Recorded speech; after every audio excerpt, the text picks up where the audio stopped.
Çok iyi bildiler.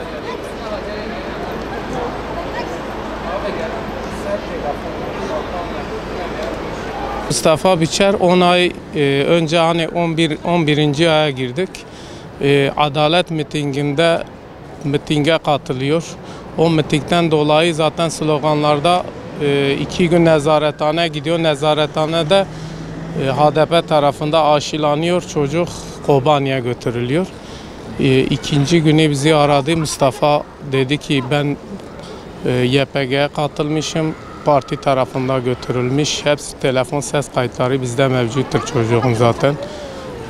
Ben oraya katılmışım. 4-5 saat Akçakale sınırında gitmiş. 5 saat dizüstü gitmişiz. Bütün elbisemiz hepsi yırtılmış. Dizlerimiz kan içinde dedi. Zaten ondan sonra ikinci günden sonra zaten bir daha çocuğumuzda haber alınamıyoruz. Şu anda anası hastadır, yarım insandır zaten. Ne o ne ben.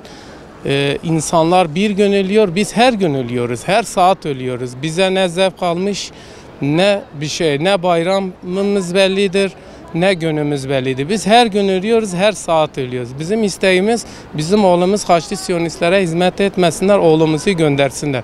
Biz sağduyulu bir insanlarız. Biz hiç kimseye karşı zarar gelmesini istemiyoruz. Hepimiz kardeşiz, İslam kardeşiyiz.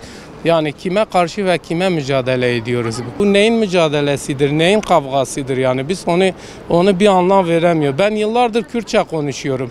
Ben Batı'da da Kürtçe konuşuyorum, burada da Kürtçe konuşuyorum. Kimse bana müdahale etmemiş yani. Oğlumu götürdüm, ben ADP yönetimle konuştum. Dedi ki ben kendi evladımı getiremiyorum. Senin evladını nasıl getireyim? Ben istemiyorum, benim oğlum Haçlı Siyonistlere alet olmaz. ADP'ler bizim oğlumuzu geri getirsinler. Nasıl götürmüşse geri getir.